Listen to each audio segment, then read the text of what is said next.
Great. So now we're starting chapter 2 or 2.1, and this is on decimals. Decimals are a funny kind of number in math. Uh, what I want you to do is press pause on the video and try out different two number combinations. So take a numerator and a denominator and just divide them on your calculator and see the kinds of decimals that you get from it. So you could divide 4 divided by 5, you can do 18 divided by 100, you can do 172 divided by 268. Try any two numbers and divide them. You can even have a numerator that's larger than your denominator and see all the different decimals that you get from it. So once you try that out, you've noticed that you either get decimals that stay within your screen, or you have decimals that are ending up falling out of your screen. Well, there are different types of decimals that are out there, and the ones that stay in your screen, we call them terminating decimals. And terminating decimals mean that they stay within your screen and it doesn't fall off the end of your screen. The other types of decimals, so for example, an example of terminating would be 4 divided by 5. A repeating decimal would be something like 2 divided by 9. And a repeating decimal basically falls off the edge of your screen because it continues going on forever. In both of these cases, though, because they're still fraction based, we call these rational numbers. So because they are fractions, fractions are what we call rational numbers. And rational numbers basically means the relationship between two whole numbers. And so if you take any two whole numbers and you divide them, you'll always get what we call a rational number. It will eventually repeat. You'll see the kind of number patterns repeating on your calculator. So for example, 2 divided by 9 is not random numbers, it's 0.2222222. It's a repeating number, so you can see the pattern that exists. Well, how can you tell if something is terminating, or if a decimal will terminate, or if a decimal will repeat? Well, what we'll do is we'll look at the first 20 numbers and see whether or not there's a relationship between the numerator and denominator and determining what kind of decimal you're going to get. So we'll make a chart, and just to make this into real life perspective, let's just use numbers of pizzas again, because we tend to talk about pizzas quite often in math. And this will be our numerator. So this is what we're starting off with. We'll always start with 2 pizzas for this example. Then what I want you to do is I want us to divide by the number of people who will be sharing this pizza. And this will be the denominator.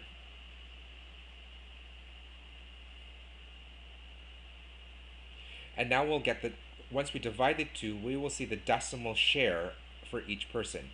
What will each person get? And we'll see if it's terminating or repeating. So if we start off with 2 pizzas and divided by 1 person, then we see that each person's share, well, he gets to have both pizzas by himself. Pretty hungry guy. So if we have 2 pizzas and now we share that between 2 people, then each person gets 1 pizza. In both cases, we see that it stays within our screen on the calculator, so they're what we call terminating.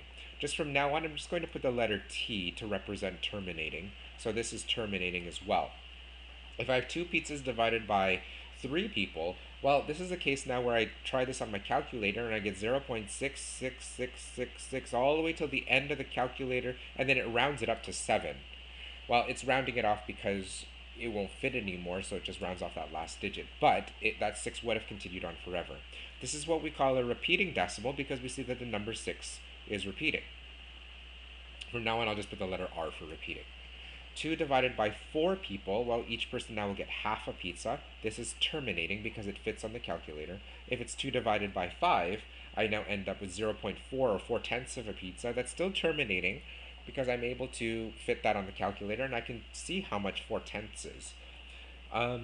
2 divided by 6, I end up with 0.3333333. Again, because this continues going on forever, this is repeating.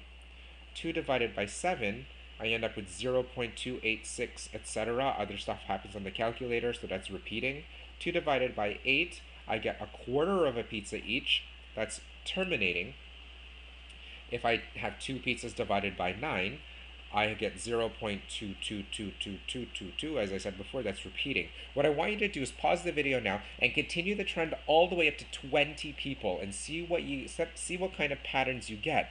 See if you can actually predict before you divide whether or not it's going to be terminating or repeating, and then we'll come back and we'll take a look at all these numbers. So now once you've tried out all these numbers, if we try 10 people, we get the answer 0.2, which is terminating. 11 people, I get 0.182, etc., and that's repeating. If I try 12 people, I get 0.167. You might have thought terminating, but this will repeat. 2 divided by 13 is 0.154, and that will continue to repeat. 2 divided by 14, I end up getting 0.143, and this is repeating. 15, I get 0.133. Again, we might have thought that this would terminate, but this does continue on, and that will repeat. 2 divided by 16, I get 0.125, and that terminates. Interesting. If I continue on, if I have 2 pizzas divided by 17 people, that will get a repeating decimal. 2 divided by 18 gives me a repeating decimal. 2 divided by 19 gives me a repeating decimal. And 2 divided by 20 gives 1/10, and that is terminating. So if we look then at all of these numbers and what generates a terminating fraction, we actually see that terminating happens less often than repeating decimals. So let's look at these numbers that terminate.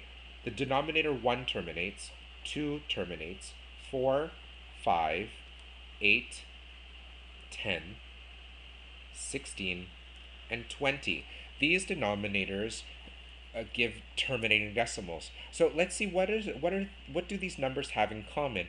Well, we see here 2, 4, 8, 16 are all powers of 2. So let's just put that down. I have 2, 4, 8, 16. If I continue the trend, that means 32 will also be part of a terminating family. And then I have 5, 10. I don't have 15, but I have 20. So that's an interesting one. I have 5, then I have 10, then I have 20. So what happening is these are doubling each time. I'm not tripling. And so doubling refers back to a power of 2. So if I look at these numbers, I could predict 40 will also have a terminating decimal, so will 80, so will 64. All of these numbers, well, what do these numbers have in common? Basically, their prime factorization means that they only have 5s or 2s in their prime factorization. So let's write down this definition. Terminating decimals can be predicted. Terminating decimals have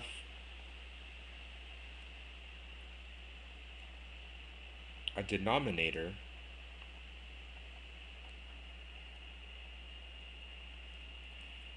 with a prime factorization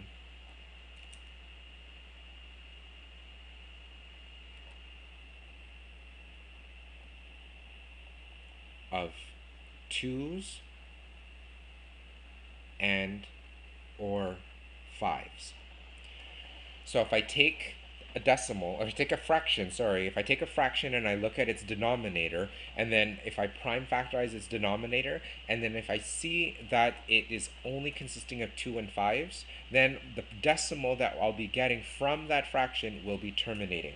So what I want you to do is in your notes, try out these following fractions. We'll try, let's try 4 over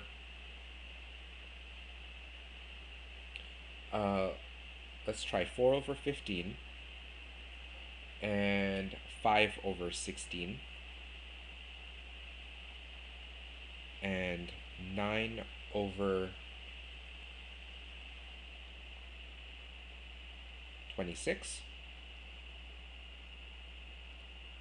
And so try these answers out, and you'll look at the denominators and see whether or not they will terminate or repeat. In this case, if I prime factorize 15, this is 3 times 5. I predict this will repeat because it has a 3 in it. 16 is composed of 2 times 2 times 2 times 2.